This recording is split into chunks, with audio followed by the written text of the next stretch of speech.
은혜 받으실 말씀은 구약성경 여호수아 2장 1절로 7절 말씀까지입니다.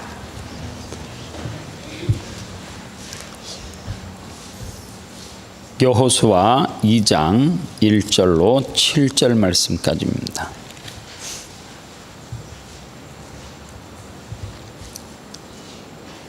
한 절씩 서로 교독하겠습니다. 눈의 아들 여호수아가 시딤에서 두 사람을 정탐으로 가만히 보내며 그들에게 이르되 가서 그 땅과 여리고를 엿보라 하매 그들이 가서 라합이라 하는 기생의 집에 들어가 거기서 유숙하더니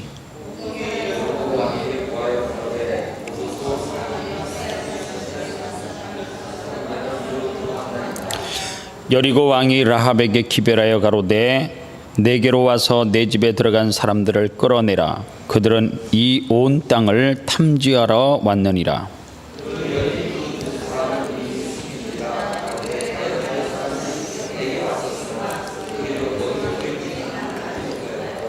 그 사람들이 어두워 성문을 닫을 때쯤 되어 나갔으니 어디로 갔는지 알지 못하되 급히 따라가라. 그리하면 그들에게 미치리라 하였으나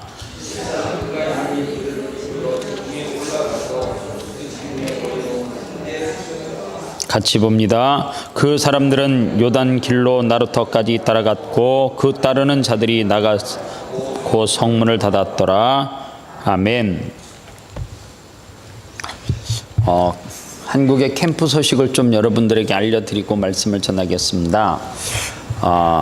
우리 교회 청년 6명과 목사님은 첫 번째 교회 양서중앙교회에서 사역을 마치고 얼마나 그 사역이 열매를 맺고 좋았는지 양서중앙교회에 참석했던 주일학교 캠프에 함께했던 아이들과 또 그 교회 청년 스텝진들이 이번 주에 강영교회에 와서 같이 또 참석을 하면 안 되냐 그럴 정도로 떼를 쓰고 있대요. 여주 강영교회 목사님은 이게 우리 잔치인데 원래 우리가 주인공이고 한 교회를 해가지고 너네들 먼저 했는데 이러면 곤란하다 그랬더니 양서중앙교회 목사님 이번 주에 우리 교회를 계속 신앙생활 하겠다고 등록한 아이가 5명이고 그 가정들이 다 부모들이 다 참석을 해서 발표를 할 때 너무 좋아가지고 등록을 5가정이 한 거예요. 그러니까 교회에서 이 목사님이 그 참석했던 분들이 목사님이 뭐를 하시면 이제 다 밀어드리겠다고 그래가지고 이번 주에 강영교회를 가겠다 해서 강영교회 목사님이 저한테 전화 왔어요. 목사님 이거 곤란한데 어떻게 중재를 해야 되는데 어떻게 할지 모른다고. 청년한 사람이 너무너무 사역을 잘해서 일단은 어제 목사님이 잘 보여야 될 것 같아서 우리 박인성 목사님과 청년 6명을 데리고 점심에는 회를 먹이고 저녁에는 또 고속도로를 타고 또 멀리 가가지고 자기가 잘하는 한정식 유명한 집에 가서 밥을 먹이고 하여간 내가 할 수 있는 최대한의 서비스를 해가지고 요번에 우리 교회도 양서중앙교회처럼 좀 놀랍게 변화됐으면 좋겠는데 조남현 목사님이 아름다운 hon교회 특별히 우리 당의 장로님들에게 또 우리 교역자 전체에게 아름다운 교회 식구들에게 이 큰 프로젝트를 우리 교회에 선물을 주신 것 같아서 너무너무 감사하다고 제가 최선을 다해서 열심히 도울 거라고 그렇게 오늘 제가 소식을 듣고 한편으로 너무너무 감사하고 목사님이 또 최선을 다해서 열심히 하고 6명이 똘똘 뭉쳐가지고 세상에 이런 프로와 같은 교사들이 우리 교회도 있었으면 좋겠다라고 할 정도로 부러워할 만큼 사역을 잘 감당하고 있습니다. 여러분들 제가 늘 이야기하잖아요. 밥 먹을 때도 밥 먹는 기도하지 말고 6명의 청년의 이름을 부르고 목사님의 이름을 부르고 이번 주에는 또 우리가 기도한 내용대로 오늘서부터 날씨가 풀려가지고 캠프하기에 너무너무 좋은 날씨로 주말까지 이렇게 날씨가 이어진다라고 하니까 아마 강영교회에서 하나님께서 놀라운 역사를 일으켜 주실 줄 믿고요. 기도 많이 해주시면 감사하겠습니다. 저는 오늘 여호수아 5번째 시간으로 무작정 믿음만 가지고는 안 된다. 좀 제목이 이상한 것 같은데 지적 믿음만 가지고는 안 된다. 이 제목으로 말씀을 전합니다. 영어 성경에 보면 정탐꾼을 스파이 이렇게 써 놓았어요. 근데 이 말이 좀 우리에게 좀 와 닿는 것 같아요. 스파이라는 말이. 정탐꾼은 왠지 좋은 이미지 같기도 하고 뭐 이런 뉘앙스가 있는데, 스파이는 어쨌거나 용어 자체가 어떤 지역을 몰래 이렇게 훔쳐보고 나오는 어떤 그런 의미가 강한 것 같은데, 오늘 여호수아는 가나안에 들어가기 직전에 2명의 정탐꾼을 뽑아가지고, 스파이를 뽑아가지고 들여보내는 장면이 나오는 내용이 오늘 성경 본문이에요. 그런데 여호수아가 2명의 스파이를 뽑아가지고 가나안을 정탐하게 하는 것하고, 이로부터 40년 전에 또 누가 정탐을 했어요? 성경에 보니까 여호수아의 스승이었던 그때 지도자 모세가 각 지파에 한 명씩 뽑아가지고 12명을 어떻게 해요? 각 지파에 한 사람씩 뽑아서 가나안을 정탐하게 합니다. 그런데 우리가 보면 모세가 정탐을 한 것과 여호수아가 지금 정탐하는 것이 같은 거 아니에요, 그렇게 이야기하는데, 시대적으로 보면 40년 전의 일이 모세가 12명을 세워가지고 정탐을 했습니다. 그런데 여기에서 우리가 중요한 것을 알아야 되는데, 모세가 40년 전에 정탐을 하기 위해서 12명을 뽑아가지고 들여보낸 것하고, 오늘 여호수아가 2명을 뽑아가지고 그 지역을 정탐하게 하는 내용은 취지 자체가 틀려요. 의도 자체가 틀리단 말이에요. 무슨 의도가 틀리느냐 하면, 첫 번째, 모세가 각 지파에 한 명씩을 뽑아가지고 그 가운데 갈렙과 여호수아가 함께 12명에 속해 있었잖아요. 그런데 이 12명을 뽑아가지고 정탐을 보냈을 때에는 모세 마음 가운데 어떤 의도와 어떤 생각이 있었느냐 하면, 12명을 뽑아서 보냈을 때에 불신이 뿌리 깊게 자리 잡고 있었어요. 그래서 각 지파별로 한 명씩을 뽑아서 첫 번째 뭐 하지 않게 가나안을 들어가는데, 불신 이런 것들을 다 없애려고 지파별로 한 명을 뽑았다는 거예요. 그리고 하나님은 이스라엘 백성들에게, 모세에게 약속하신 것이 뭐예요? 내가 너희들을 애굽에서 나와서 어디로 들여보내 주겠다는 거예요? 가나안에 들여보내 주겠다라고 하는 이야기. 그런데 모세는 하나님의 약속을 뭐 하지 않고, 신뢰하지 않고 현실적으로 계산을 먼저 하게 되어져요. 그리고 12명이 정탐을 하고 나왔어요. 그런데 우리가 생각할 때 2명과 10명은 전혀 상반되는 이야기를 했다라고만 생각을 하는데, 성경을 좀 더 자세히 보면 갈렙과 여호수아가 봤던 거나 그 나머지 10명이 봤던 거나 가나안에 들어가서 보고 와서 내용 자체는 같아요. 뭐가 같냐면, 민수기 13장 32절로 33절 말씀에 보면, 우리가 두루 다니며 정탐한 땅은 그 거주민들을 삼키는 땅이요, 거기서 본 모든 백성은 신장이 장대한 자들이며 거기서 네피림 후손인 아낙 자손의 거인들을 보았나니 우리는 스스로 보기에 메뚜기 같으니 그들이 보기에도 그와 같을 것이니라. 여기에 뒤에서 보면 메뚜기 같을 것이라는 것과 그들은 우리의 밥이라고 하는 내용이 틀린 거지, 앞에 있는 내용은 그 지역에 들어가 보니까 똑같이 느껴지는 바예요. 가나안에 들어갔더니 누가 있어요? 아낙 자손이 살고 있었고, 그곳에 갔더니 어떤 사람들이 있어요? 키가 무지무지하고 지역마다 사람들이 다 자리를 잡고 있는 거는 12명이 똑같이 봤단 말이에요. 그런데 2사람과 10명의 차이는 믿음의 눈으로 보는 것과 그렇지 않는 것의 차이예요. 현실과 믿음의 눈, 이 차이란 말이에요. 그런데 잘 보세요.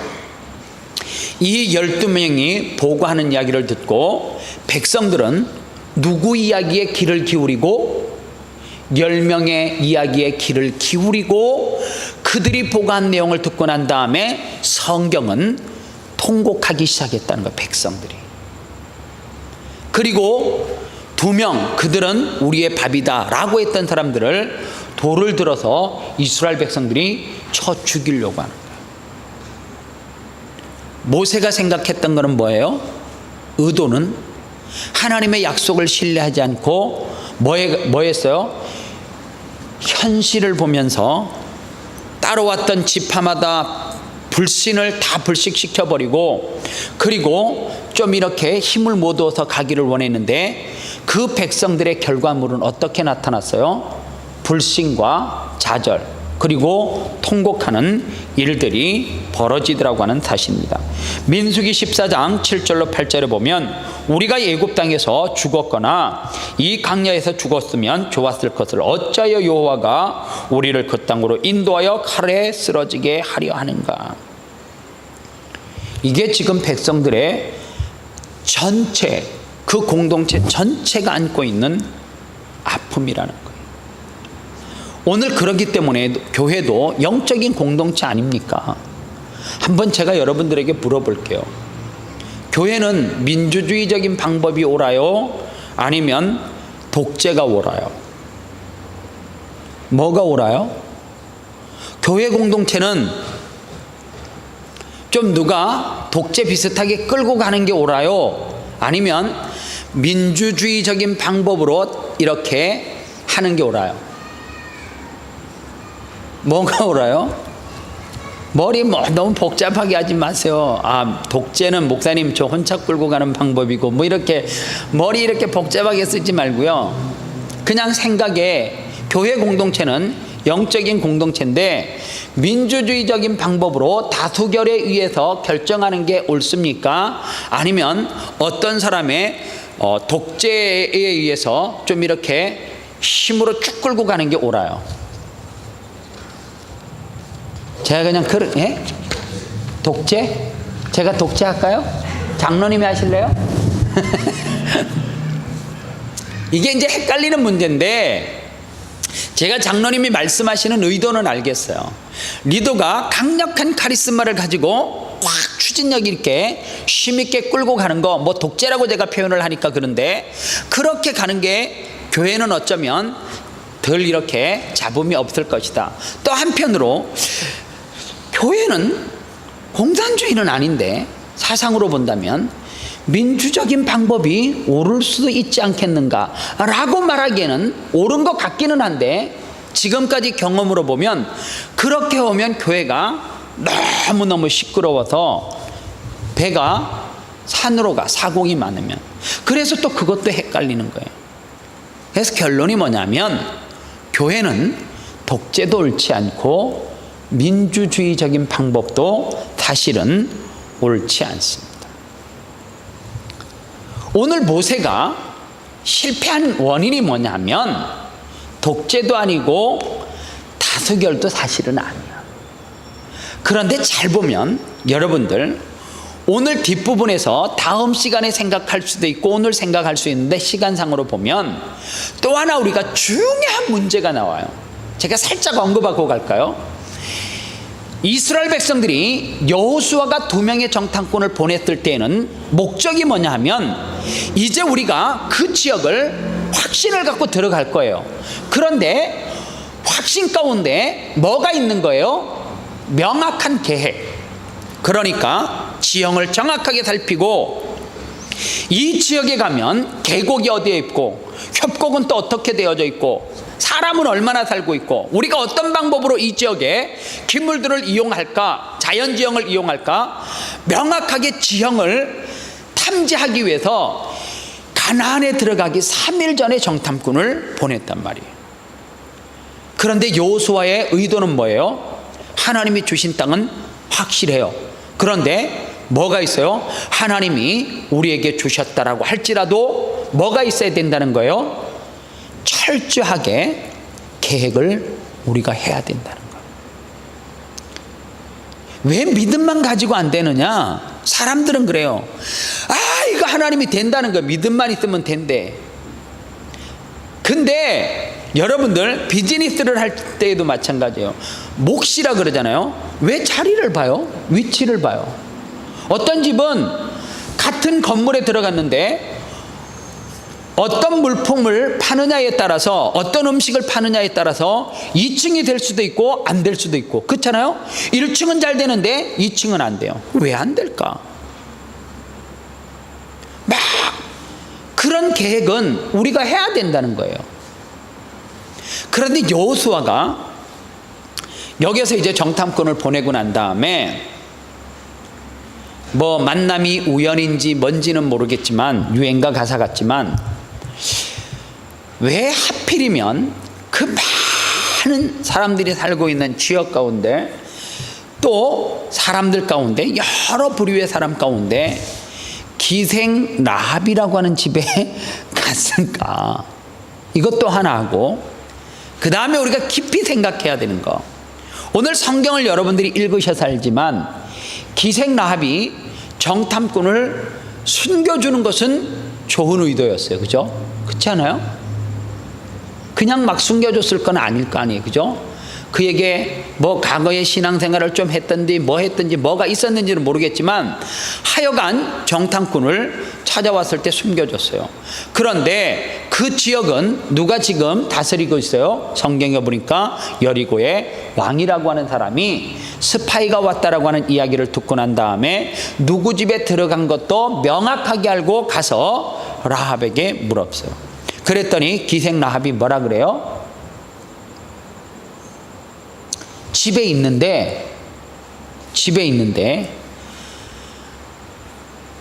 성문을 닫기 바로 전에 뛰쳐나갔고, 뒤로 뛰쳐나갔고, 그래서 이제 여러분들이 열심히 쫓아가면 잡을 수 있다고. 그런데 정탐꾼은 어디 있어요? 오늘 성경에 보니까 누에 있다라고 이야기하잖아요. 이게 거짓말인데, 이게 제가 오늘 포인트 중에 하나라는 거예요. 거짓말 아닙니까? 그런데 사람은 이 거짓말 앞에 뭐를 갖다 붙이냐면 선을 위한 거짓말 아니냐. 이제 우리가 정말 헷갈리는 신앙생활 하면서 맞아요, 내가 거짓말 맞긴 맞는데 나는 선한 의도로 거짓말을 했다고. 그런데 이게 어느 단계로 자꾸만 넘어가다 보니까 뭐까지 오는 거예요? 도덕적이고 윤리적인 부분까지 치고 들어오면서 난 그런 의도에서 그런 게 아니고, 이렇게 하면서 자꾸만 어떻게 해요? 말씀을 가지고 다른 방향으로 적용을 시키더라는 거예요. 그러면 성경에서는 이건 거짓말 맞기는 맞는데, 이러한 거짓말을 신약에서와 구약에서 하나님과 예수님은 어떻게 이 부분을 다루고 계시는가를 우리는 한번 또 살펴봐야 돼요. 그래서 오늘 성경에 보니까 교회든지 이스라엘 전체를 공동체라고 이야기하는데, 이 거대한 공동체에는 항상 무슨 싸움이 있어요? 영적인 싸움이 있는 거예요. 영적인 싸움이 있다라고 하는 것을 어떤 것으로 증명할 수 있느냐? 영적인 싸움은 이런 거예요. 여러분들 지금 2014년 연초를 살아가고 있잖아요.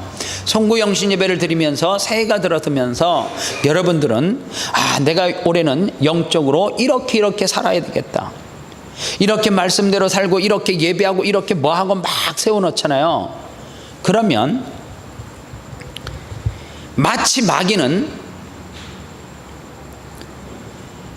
우는 사자처럼 우리를 집어삼키려고 으르렁 거릴 수도 있지만, 마치 포도원을 헐어버리는 작은 여우처럼 정말로 변장돼 가지고 마치 변장한 천사처럼 나타나서 우리를 넘어뜨리기도 해요. 제가 볼 때는 21세기 마귀는 골리앗처럼 으악 이렇게 힘을 자랑하면서 사자처럼 나타나는 마귀는 제가 볼 때는 드물어요. 막 우는 사자처럼 집어삼킬 듯이 너 예수 믿은 내가 확 집이 이런 거는 드물어요. 마치 포도원을 허는 작은 여우처럼 어떻게 해요? 변장해서 포장해서 자꾸만 유혹을 시키는 거죠. 어쩌면 지금 여러분들은 영적 싸움을 하고 있는지도 몰라요. 올해 여러분들 영적으로 큰 계획을 가지고 있으면 시작 초반서부터 내가 이런 계획을 가지고 이런 비즈니스를 하고 싶고 이런 계획 가운데 이 땅에서 무엇을 하려고 하는데 뭔가 내가 생각할 때는 될 것 같고 기도하면 이루어질 것 같은데 자꾸만 뭔가 현 상황은 삐그덕삐그덕거려요. 그러면 저는 이렇게 말하고 싶어요. 영적 전쟁이 벌써 시작됐다고. 싸우고 있는 거예요.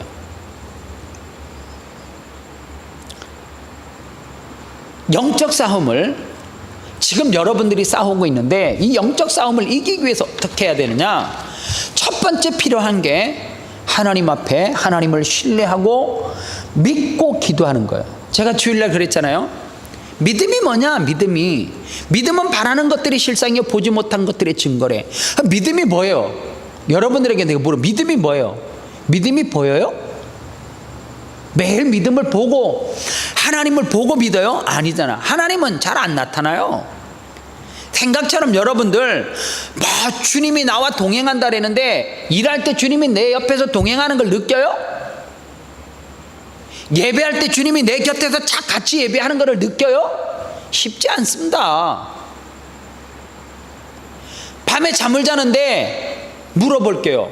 이쁜 여인이 더 많이 나타나요? 아니면 예수님이 무슨 한복 입고 더 많이 나타나요? 이쁜 여인이지 말할 것도 없이.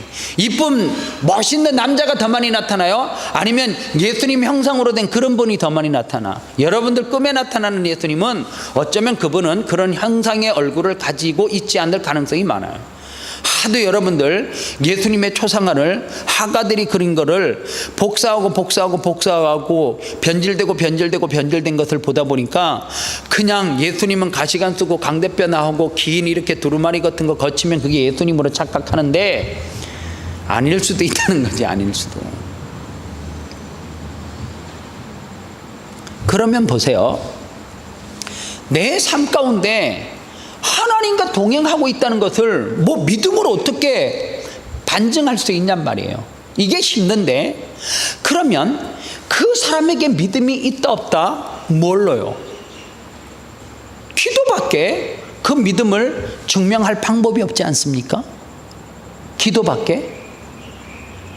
오늘도 내가 하나님 앞에 기도해서 하나님이 주시는 확신을 가지고 내가 영적인 싸움을 하나님 앞에 싸워나가는 거예요. 내가 계획해요. 하나님 이거 반드시 나에게 주신 확신이 있어. 그런데 그 확신을 가지고 여호수아처럼 어떻게 해요? 내가 치밀하게 계획을 세우고 싸워나가는 거예요. 그런데 그거는 무엇로부터 시작된다고요? 기도로부터 시작된다고. 그래서 믿음은 그래서 이 꼴로 기도라는 거예요.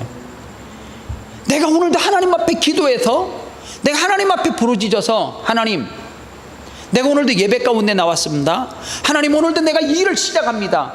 오늘 하나님 내가 이 일 하는 가운데 하나님이 함께하여 주시옵소서. 기도하고 확신 가운데 나가요. 믿음은요 이거 아니에요. 계시죠 옆에? 또 10분 있다 하나님 옆에 안 도망 아니란 말이에요. 그게 하나님 앞에 시작하기 전에 확신을 가지고 하나님 앞에 기도했으면 어떻게 해요?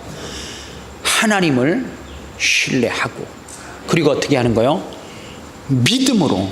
그래서 여러분들 기도를 1시간 하십니까?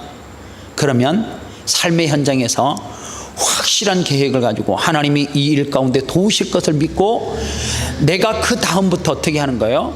비즈니스를 하시는 분이면 치밀하게 계획을 세우고 내가 할 수 있는 최선의 노력을 다해가지고 어떻게 하는 거예요? 부딪히는 거. 그러나 내게 뭔 확신이 있어요? 하나님이 주시는 믿음. 그 믿음은 뭐예요? 하나님 앞에 내가 기도로 선포하고 뭐 하는 거? 결단하는 그 확신 가운데 뭐 하지 않아요? 가는 가운데 이게 지금 함께 하시는지 안 하는 건지 헷갈리는 거죠. 하나님 내 지금 지난번에 이게 왔다 갔다 합니다. 뭐가 없기 때문에요? 확신있는 믿음이 없기 때문에, 결론적으로 뭐가 없기 때문에, 기도가 없기 때문에 그렇게 갈 수밖에 없다라고 하는 사실입니다. 오늘 성경에서 우리에게 이야기하는 내용 가운데 잘 보시면, 하나님은 왜 2명의 정탐꾼을, 그 지형을 잘 알고 있는 사람, 그 지역에서 정말 군사적인 비밀도 그 지역의 현황들을 잘 알고 있는 사람을 만날 수도 있지만, 왜 하나님은 하필이면 기생 라합을 만나게 했을까? 영어 성경은 명확하게 표현해 놨어요. 이 기생을 뭘로 표현했냐면, 몸을 팔면서 이렇게 살아가는 여인, 창녀, 이렇게 명확하게 구분해 놓았어요. 왜 이 사람을 하나님께서 정탐꾼으로 하여금 만나게 했을까? 그런데 거기에 뭐가 있어요? 하나님의 계획이 있는 거지. 무슨 계획이요? 그 여인을 구원해야 될 계획이 있는 거예요. 그래서 이 여인은 다시 신약으로 넘어오면 히브리서 12장을 믿음장이라 그러는데, 믿음장에 기록되어져 있는 사람을 뭐라 그래요? 믿음 있는 사람이라. 성경에 나오는 대표적인 믿음 있는 사람이다 그러잖아요. 그런데 하나님은 기생 라합을 만나게 하시고, 우리가 볼 때는 거짓말을 통해서 그 정탐꾼을 숨겨줬는데, 하나님은 그 기생 라합을 어떻게 했어요? 예수 그리스도가 오시는 혈통으로 하나님께서 쓰시는 것 아닙니까? 그 여인을 어떻게 해요? 내버려 두면 영원히 지옥 갈 수밖에 없어요. 그러나 하나님은 그 여인을 어떻게 해요? 구원하셔요. 여기에서 하나님께서 우리들에게 주시는 메시지가 뭐예요? 이 땅에 구원받지 못할 사람은 없다는 거예요. 중요한 게 있어요. 그러나 그 정탐꾼을 하나님이 보내신 사람인 줄 알고 뭐 했던 사람요? 생명을 내어놓고 예수 그리스도에게, 하나님에게 뭐를 던진 사람? 내 생명을 던진 사람. 그래서요, 기독교는 사실 구원이라는 게 쉬울 것 같지만 아니요. 구원이 그렇게 만만한 거 아니에요. 우리는 그냥 예수 믿으면 구원 받는다, 뭐 그렇게 구원 받을 수도 있겠지만, 구원은 절대 내 육이 죽어야 되는 거예요. 내가 죽어야 돼. 내가 죽고 누가 사는 거예요? 내가 그리스도와 함께 십자가에 못 박혔나니 그런즉 이제는 내가 사는 것이 아니라 내 안에 예수 그리스도께서 사신 것이다 그러잖아요. 결론은 뭐예요? 내가 죽어야지 구원 받는 거예요. 어디에요? 예수 그리스도의 십자가에 내가 죽음으로 말미암아, 내 육이 완전히 세상의 육이 죽음으로 말미암아 구원 얻는 건데, 성경책 끼고 털레 왔다 갔다 하면 구원 받는다고요? 천만에요. 절대 성경은 그래서 구원을 받는다라고 말하지 않아요. 성경을 그래서 깊이 있게 봐야 되는 거예요. 성경은 내가 구원 받는 방법이 뭐냐? 예수 그리스도께서 지셨던 십자가에 내가 죽어야 돼. 죽는 게 무엇가 죽는 거예요? 내 육이 죽는 거예요. 십자가에 죽지 못할 것은 단 하나도 없어요. 아우, 예수 믿어도 이거는 안 되든, 아직 덜 십자가에 못 박은 거지. 생각해 보세요. 예수님이 십자가에 못 박히셨을 때 머리에 가시가 있었어요. 양손에 양발에 못 박았어. 아마 그거 박기 전에 우리 다 아마 죽었다라고 복장 다 하지. 옆구리에 창에 찔려요. 피를 다 쏟으셔요. 이 이야기는 뭐냐? 십자가에서 우리의 육이 죽지 못할 것은 단 하나도 없다는 거지. 온전하게 다 죽어야 된다는 거죠. 오늘 하나님은 기생 라합을 통하여서 누가 구원받지 못한, 자격이 어디 있다 그러느냐? 구원받는데 누가 무슨 유대인의 혈통이고 뼈대가 있고 그런 거 주님은 보시지 않고, 주를 위해서 뭐 하는 사람? 생명을 내어 던질 수 있는 사람. 생각해 보세요. 기생 라합이 들키면 그 자리에서 뭐가 그 여인이 대단하다라고 조사까지 해요. 그냥 죽여버리면 그만이지. 그런데 기생 라합이 여기서 정탐꾼을 숨겨주는 것은 우리가 오늘 그냥 의미 없이 읽은 내용이지만 한 여인이 생명을 담보로 하고 있음을 우리는 이 말씀 구절에서 알아야 돼요. 신앙은 그래서요, 목숨 내어 놓는 것이 신앙생활입니다. 예수님께서 이와 비슷한 예로, 예수님께서 신약 성경으로 넘어오면 어느 날 예수님께서 이 사마리아 지역을 사실 가려고 하는 의도는 없었어요. 어디에서요? 유대에서 갈릴리로 넘어가려고 해요. 그런데 유대에서 갈릴리로 가려고 하면 어디를 꼭 지나쳐야 돼요? 사마리아를 지나쳐야 되는 거예요. 그런데 정통 유대인들은 무슨 일이 있어도 유대에서 갈릴리로 넘어갈 때 사마리아가 중간에 있지만 일로 지나가지 않아요. 몇 날 며칠이 걸려도 둘러서 간단 말이에요. 이유는 뭐예요? 구약 성경으로 넘어가면 이 사마리아인들은 어떤 사람이냐? 구약에 보면 수백 년 전에 이 아수르의 공격을 받아가지고 다 빼앗기게 되어져요. 그런데 아수르의 침공을 받고 난 다음에 이 사마리아인들이 어떻게 하느냐면 아수르 사람들하고 결혼을 해요. 왜 결혼을 하느냐? 왜 그들과 피를 섞는가? 이유는 딱 하나예요. 살려고. 생명 연장하려고. 그러다 보니까 아수르 사람, 이방 사람들과 서로 살게 되어지니까 피가 섞이고 거기에서 뭐가 나지 않아요? 순수한 혈통, 이스라엘 백성들이 나오지 않는 거예요. 그러다 보니까 그때 아수르와 피를 섞었던 사람이 사마리아인들이란 말이에요. 그러니까 정통 유대인들은 이 사마리아 땅은 저주받은 땅, 그래서 그들은 주님과 상관이 없는 사람, 그리고 이방인들과 피를 섞었다 그래서 정통 유대인들은 그 지역을 지나가지도 않아요. 그런데 예수님이 유대에서 갈릴리로 가는데 나는 사마리아로 지나가겠다는 거예요. 예수님이 제자들에게 먹을 것을 구해오라 그러고 우물가에서 누구를 만나요? 사마리아 여인을 만나요. 거기에서도 똑같이 어떤 여인이에요? 구약 성경에 기생 라합과 비슷한 사람이에요. 나에게는 지금 6번째 남편이 방에 자빠져 자고 있다고. 나는 남편이 5명이나 있어 봤다고. 뭐 그런 대화를 나누잖아요. 근데 중요한 대화의 내용이 그 말씀에 나와요. 어떻게 유대인이 사마리아 사람에게 물을 달라 하십니까? 이 말은 너희들처럼 정통 유대인들이 나같이 어떻게 천하고 보잘것없는 여인에게 물을 달라 하느냐, 그렇게 이야기하는 거예요. 니들은 우리 곁에 원래 오지 않느냐? 오지 않지 않느냐? 너희들은 우리를 엄청 무시하지 않느냐? 기생이지만, 몸을 파는 여인이지만 뭐를 알고 있어요? 자기가 사마리아인으로 살아가면서 그 과거에 그러한 일이 있었다는 것을 알고 있기 때문에 항상 뭐가 있는 거예요? 상처가 있는 거예요.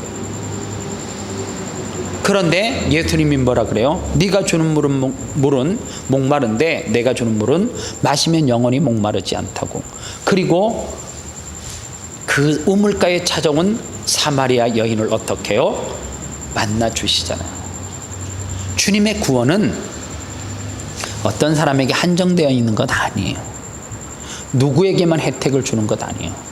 하나님은 오늘 모든 사람에게 이 구원의 은혜를 베풀어 주고 싶은 거예요. 시간이 많이 갔는데 다음 주에 가장 이 내용 가운데 중요한 부분을 한 번 더 다루겠습니다. 기생 라합이 정탐꾼을 숨겨주면서 여리고 왕에게 거짓말을 한, 우리는 선한 거짓말이라고 그렇게 이야기하는데 이게 성경에서는 어떻게 보고 있는가, 그 관점을 구약과 신약에서 한 번 더 정리를 하도록 하겠습니다. 이 시간 같이 한번 기도하겠습니다.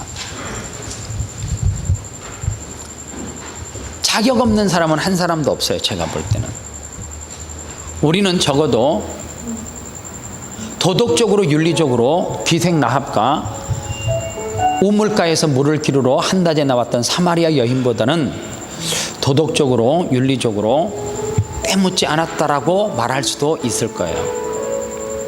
이 땅의 잣대라고 그렇게 이야기를 해요. 그러나 여러분들, 그보다도 더 흠이 있고 티가 있어도 하나님은 구원하시기로 작정하시면 수많은 사람 가운데 기생라합을 택하셔서 정탐꾼이 숨어들고 그로 통하여서 그가 구원의 은혜를 맛보는 것처럼 오늘 우리는 다 구원받을 수 있습니다. 중요한 게 있어요. 구원받으려고 하면 우물가에 나왔던 사마리아 여인이 신분 던져버리고 자기의 그 사람들에게 드러났던 그 모든 것을 던져버리고 예수님을 만나고 난 다음에 생명을 걸고 복음을 전해요. 기생라합은 생명을 걸고 정탐꾼을 숨겨줘요. 오늘 하나님 앞에 생명을 내놓으면 하나님께서 들어주지 않는 기도는 없어요. 만나주시지 않는 분은 한 사람도 없어요. 문제는 자꾸만 도덕적으로 윤리적으로 저울질하는 거예요. 내가 그리스도와 함께 십자가에 못 박히면 돼요. 그래서 그 십자가 가운데 뭐가 죽으면 돼요? 내 육이 죽으면 됩니다. 철저하게 죽으면 돼요. 완전히 죽으면 돼요. 그러면 내 속에는 누가 사는 거예요? 내가 사는 것이 아니라 예수 그리스도께서 사신다라고 성경은 말해요. 오늘 그분은 살아계셔요. 지금으로부터 수천 년 전에도 역사하셨던 그 하나님, 2000년 전에 이 땅에 오셔서 우리를 구원하셨던 그 예수 그리스도는 지금도 여전히 일을 하고 계십니다. 그 하나님 앞에 부르짖으시기를 바랍니다. 다 같이 기도합니다. 하나님 감사합니다. 나도 구원받을 수 있다면, 나도 영원히 하나님의 자녀가 될 수 있다면, 하나님 아버지, 주님의 구원이, 주님의 긍휼의 구원이 저희 가운데 일어나게 하시옵시고, 아버지의 긍휼의 구원이 저희 가운데 일어나시사 아버지, 저희가 정말로 그 은혜의 감동을 받아서 정말 더욱더 구원을 베풀고 정말 주님의 이름의 사명을 가지고 이 지구상 끝까지 쫓아가지고 주님의 은혜를 받게 해주시옵소서. 아버지 오늘 말씀을 듣고 더 이상 정말 주님이 주신 은혜를 가벼이 여기지 않고 우리가 그 은혜를 감렬히 여기사 주님께 나아가게 해주시옵소서. 아버지, 주님께 아뢰옵나이다. 주님, 저희를 받아주시옵소서. 저희를 받아주시옵소서.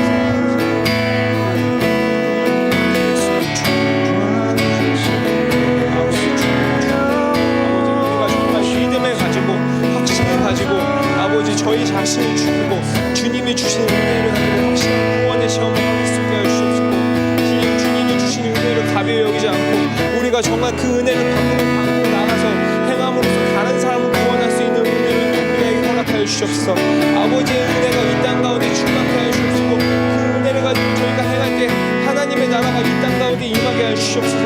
아버지, 주님께 간구하오니 주님 우리로 하여금 정말 주님의 은혜를 가벼이 여기지 않고 항상 그것을 가슴 깊이 새기면서 우리 모든 삶 가운데서 정말 십자가에서 죽을 수 있는 주님의 은혜를 저희 가운데 허락하여 주시옵소서. 아버지, 정말 우리가 정말 믿음을 가지고 나가기 원합니다. 아버지, 우리가 무엇을 하든지 확신을 가지고 하기 원합니다. 우리가 확신을 가지고 기도할 때 그 확신이 저희 삶 가운데 이루어지게 하여 주시고, 그 확신이 저희 가정 가운데, 그 확신이 저희 비즈니스 가운데, 그 확신이 저희 교회 가운데 이루게 하여 주시사 우리가 정말로 하나님의 은혜를 하루하루의 삶 속에서 체험할 수 있게 하여 주시고, 하나님께 받은 그 은혜를 가지고 세상 속에 나가가지고 하나님의 은혜를 전파할 수 있는 역사를 저희 가운데 행하여 주시옵소서. 저희를 통해서 하나님의 은혜가 온 세상 가운데 전파될 수 있게 도와주시옵시고, 저희의 삶을 통해서 사람들이 하나님의 은혜를 체험할 수 있게 하시옵소서. 아버지, 우리가 정말로 주님께 주는 마음으로 기도하는 그 모든 기도 제목들을 하나님께서 응답하여 주시옵시고, 우리가 정말로 십자가 가운데 죽게 하여 주시옵소서. 우리가 정말 십자가 가운데 죽을 때 하나님이 저에게 주시는 하나님의 정말 귀중한 은혜를 체험할 수 있게 하시옵소서.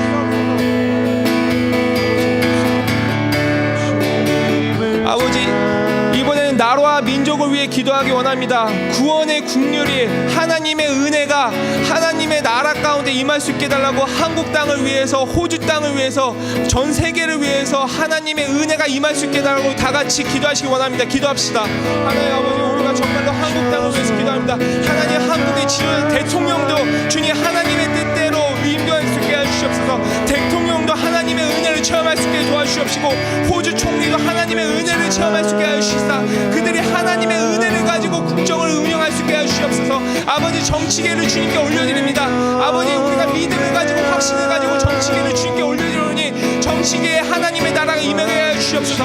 아버지, 재계를 주님께 올려드립니다. 아버지, 정말로 많은 사람들이 가지고 하나님의 나라를 위해 쓸 수 있게, 하나님의 은혜를 가지고 하나님의 은혜를 전파하는 데 쓸 수 있게 주님이 허락하여 주시옵소서. 아버지 한국 땅을 주님께서 책임져 주시옵소서. 아버지 호주 땅을 주님께서 책임져 주시옵소서. 아버지 지도자들이 하나님의 나라의 방식대로 하나님의 나라를 이 호주 땅을 이끌게 하여 주시옵시고, 지금 호주를 그 한국 땅을 이끌게 하여 주시옵소서. 아버지 교회의 지도자들에게 주님 은혜를 허락하여 주시옵소서. 아버지 이민 땅에 있는 모든 목회자들에게 주님의 은혜를 허락하여 주시옵소서. 이 목회자를 통해서 하나님의 나라가 임하게 하여 주시옵소서. 그 목회자를 통해서 하나님의 나라가 교회 가운데 임하게 하여 주시옵소서. 아버지 모든 장로님들을 위해서 기도합니다. 아버지 모든 장로님들이 교회를 운영할 때 하나님의 주신 은혜를 가지고 교회를 운영할 수 있게 하여 주시옵시고, 그 장로님들의 십자가에 자기를 못 받고 자기를 부인하사 하나님의 은혜가 그 교회 가운데 충만할 수 있게 하여 주시옵소서. 아버지 모든 지도자들, 아버지 한 가정의 아버지들을 위해서 기도합니다. 하나 가정의 아버지들이 정말 하나님의 나라의 뜻을 가지고 그 가정을 이끌 수 있게 하여 주시옵소서. 아버지 그 하나님의 나라의 가정의 뜻을 이끌사 그 하나님의 은혜가 그 가정 가운데 충만케 하여 주시옵소서.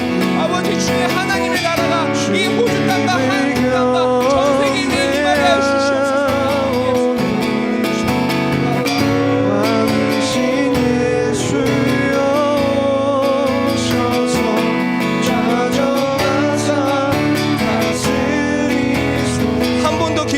이번엔 교회를 위해서 기도하기 원합니다. 교회의 영적인 부흥이 충만케 하여 주시옵소서. 교회의 양적인 부흥이 충만케 하여 주시옵소서. 우리 교회를 통해서 많은 선교가 일어날 수 있게 도와주시옵시고, 많은 구제가 일어날 수 있게 도와주시옵시고, 우리가 축복받은 사람으로서 다른 사람을 축복할 수 있는 교회가 될 수 있게 해달라고 다 같이 교회를 위해 기도하시겠습니다. 기도합시다. 하나님 아버지, 우리 교회를 위해 기도합니다. 아버지 우리 교회가 하나님 앞에 쓰임받기 원합니다. 아버지 우리 교회가 주님 아버지 축복의 통로가 되기 원합니다. 아버지 우리가 이 그레스빌 지역을 축복하기 원합니다. 아버지 우리 시드니를 축복하기 원하고, 아버지 우리의 도움이 필요한 교회들을 축복하기 원합니다. 아버지 우리가 한국에 있는 교회들을 축복하기 원하고, 우리가 전 세계에 있는 교회들을 축복하기 원합니다. 아버지 우리 교회를 써주시옵소서. 아버지 우리 교회에 부흥 허락하여 주시옵소서. 아버지 우리 교회 청년부를 부흥시켜 주시다. 그 청년 가운데 하나님의 일꾼들이 쏟아져 나오게 하여 주시옵소서. 하나님 우리 교회 학생부를 주님께서 축복하여 주시옵소서. 학생과 아이들에게 주님이 주시는 비전을 허락하여 주시옵소서. 학생과 아이들에게 주님이 주신 성실함을 허락하여 주시옵소서. 학생과 아이들에게 주님이 주신 그 착한 마음을 심어 주시옵소서.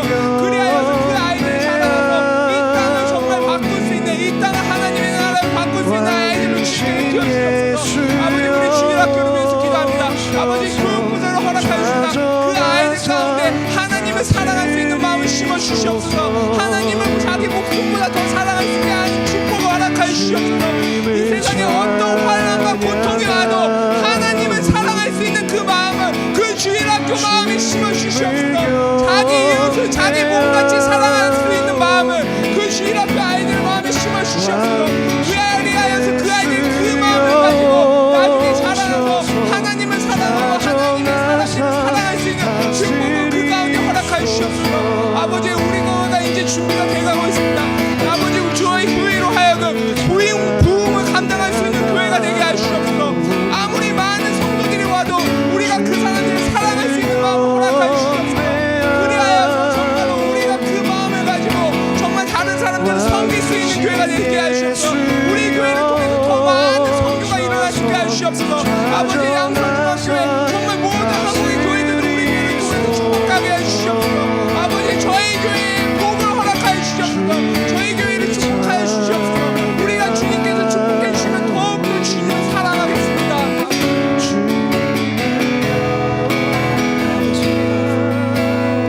마지막으로 개인 기도를 하겠습니다. 아버지 여러분 가운데 송구 영식 예배 때 기도 제목도 있으실 테고, 그 개인적인 아픔도 있으실 테고, 가정 가운데 아프신 분들, 또 마음이 힘드신 분들, 재정적으로 힘드신 분들 있으실 것입니다. 그분들을 위해서 각자 개인의 기도 제목을 가지고 기도하시겠습니다. 기도합시다. 하나님 아버지, 우리가 지금 개인 기도 제목을 나눕니다. 아버지 아버지 주님 앞에 겸손히 무릎 꿇고 나누고 주님이 우리 기도를 응답하신다는 그 믿음을 가지고 그 확신을 가지고 나눕니다. 아버지 내가 주님의 믿음으로 확신을 가지고 주님께 나오니 주님 나의 기도를 응답하사 내가 하나님이 살아계신 살아계심을 체험할 수 있게 하시옵소서. 아버지 주님, 내가 하나님의 살아계심을 체험하기 원합니다. 그래야오니 나의 기도를 응답하여 주시옵소서. 내가 주님, 내가 바른 목적을 가지고 하나님의 나라를 위해 기도하고 내가 십자가에 죽으며 주님께서 반드시 나의 기도를 응답하심을 내가 믿사오니 주님, 내가 이렇게 주님의 아들 딸로서 간절히 주님께 고백하오니 주님, 나의 기도를 주시는 주시다. 나로 하여금 하나님의 나라를, 하나님 당신을 나의 삶 속에서, 나의 가정 가운데, 나의 직장 가운데, 나의 모든 생활고 가운데, 나의 재정 가운데, 나의 비즈니스 가운데, 나의 자녀 가운데 체험할 수 있게 하시옵소서. 아버지, 내가 주님께 부르시오니 주님께서 크고 놀라운 일들을 나의 가정 가운데, 나의 모든 상황 가운데 행하여 주시옵소서. 내가 부르짖을 곳은 주님밖에 없습니다. 내가 의지할 곳은 주님밖에 없습니다. 주님, 내가 주님의 자녀로서, 주님의 아들로서, 주님의 딸로서 부르시오니 주님, 나의 기도가 하늘의 상단에 있게 하시옵소서. 하나님, 나의 마음을 주님께 오픈하고 내가 진실하게 주님께 고백하오니 주님, 나의 상한 마음을 버리지 말아 주옵시고 나의 상한 마음을 멀리하지 마여 주옵시고 주님, 나의 눈물을 받아주시라. 이 눈물이 씨앗이 돼서 하나님, 나의 기도가 열매를 맺게 하시옵소서. 내가 주님께서 주님 열매를 가지고 하나님 아버지 더 사랑하고 하나님의 이웃을 더 사랑하겠습니다. 주님, 나의 이 눈물의 씨앗을 멀리하지 마시옵소서. 아버지, 내가 주님 이렇게 눈물로 씨앗을 품고 내 기도로 씨앗을 품으니 주님께서 자라나게 하시고 주님이 주시는 열매를 가지고 내가 하나님께 영광 돌릴 수 있게 하시옵소서. 아버지, 내가 주님께 맡기옵니다. 나의 가정을 주님께 맡기오고 나의 재정 상태를 주님께 맡기오고 나의 결혼 상태, 나의 비자 문제, 나의 비즈니스, 나의 모든 문제를 주님께 맡기오니 주님께서 통치하여 주시옵시고 주님께서 책임져 주시옵소서.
예수님 이름으로 기도합니다. 아멘. 주기도문 하심으로 수요일을 마치시겠습니다.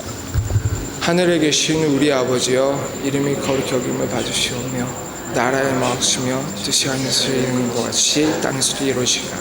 오늘날 우리에게 일용할 주를 주옵시고 우리가 우리에게 죄진들을 사하여 준 것 같이 우리의 죄를 사하여 주옵시고 우리를 시험에 들지 말게 하시며 다만 악에서 구하옵소서.